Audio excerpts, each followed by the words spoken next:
Africa के एक शहर में एक लड़की रहती थी। नाम था लिली। उसे हमेशा से ही हल्की नींद आती थी और हर रात सोने से पहले वो बिस्तर के नीचे और अपनी अलमारी में झांकती थी, जैसे वो बचपन में करती थी। उसके दोस्त उसे चिढ़ाते थे, कहते थे कि ये बड़े होने पर करना बेवकूफी है, लेकिन लिली ये आदत नहीं छोड़ पाई। शायद ये उसका वहम था, या शायद उसने बहुत डरावनी कहानियां सुन रखी थी। एक रात काम पर एक लंबे दिन के बाद लिली बिस्तर पर चढ़ गई, थकी हुई। उसने बिस्तर के नीचे देखने का अपना रोज का काम छोड़ दिया। सोचा कि आज की रात तो ऐसे ही चल जाएगा। उसने लाइट बंद कर दी। अपने बेड साइड लैंप की सुकून देने वाली भिनभिनाहट को उसे नींद में ले जाने दिया। लेकिन जैसे ही उसकी आंख लगने लगी, उसने उसे सुना। उसके बिस्तर के नीचे से एक धीमी लयबद्ध खरोंच की आवाज। उसका दिल जोर से धड़कने लगा। उसने इसे समझने की कोशिश की। शायद ये उसका वहम था, या शायद ये बस एक चूहा था। लेकिन आवाज जारी रही। खरोंच धीमी और सोची समझी, जैसे कोई लकड़ी के फर्श पर पंजे घसीट रहा हो। अपनी गर्दन पर सिहरन को अनदेखा करते हुए उसने अपने बिस्तर के किनारे पर झुकने की हिम्मत जुटाई। धीरे धीरे उसने नाइट स्टैंड पर अपने फोन के लिए हाथ बढ़ाया।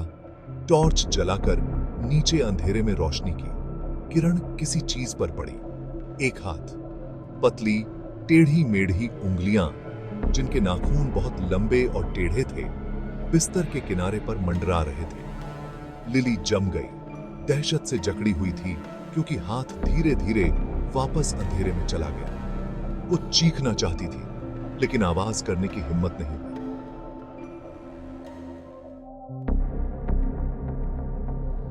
वो बस देख सकती थी, आंखें फाड़े, जैसे एक आवाज, एक गहरी कर्कश फुसफुसाहट बिस्तर के नीचे से आई। तुम्हें मेरी जांच करनी चाहिए थी, इसने कहा। अंधेरे में एक कुटिल मुस्कुराहट दिखाई दी। तुमने चेक क्यों नहीं किया लिली?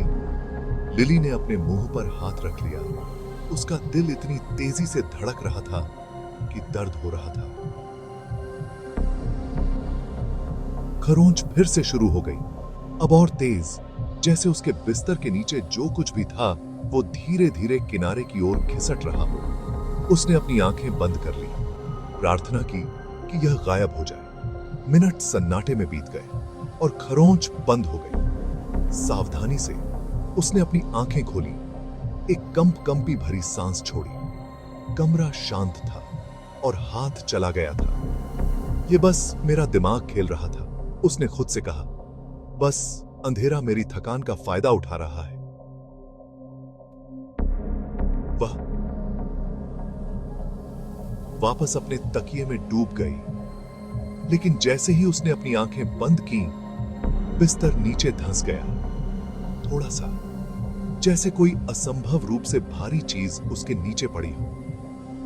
फिर आवाज ने आखिरी बार फुसफुसाते हुए कहा, इतने करीब कि उसने अपने कान पर सांस महसूस की। अगली बार मत भूलना। अगली सुबह लिली का बिस्तर खाली पाया गया। गद्दा एक काले खोखले में धंस गया था, जहां वो एक बार सोई थी। और आज तक जो कोई भी उसके पुराने कमरे में प्रवेश करता है, वह अभी भी उस धीमी लयबद्ध खरोंच को सुन सकता है, किसी नए के चेक करने के लिए भूलने का इंतजार कर रहा है।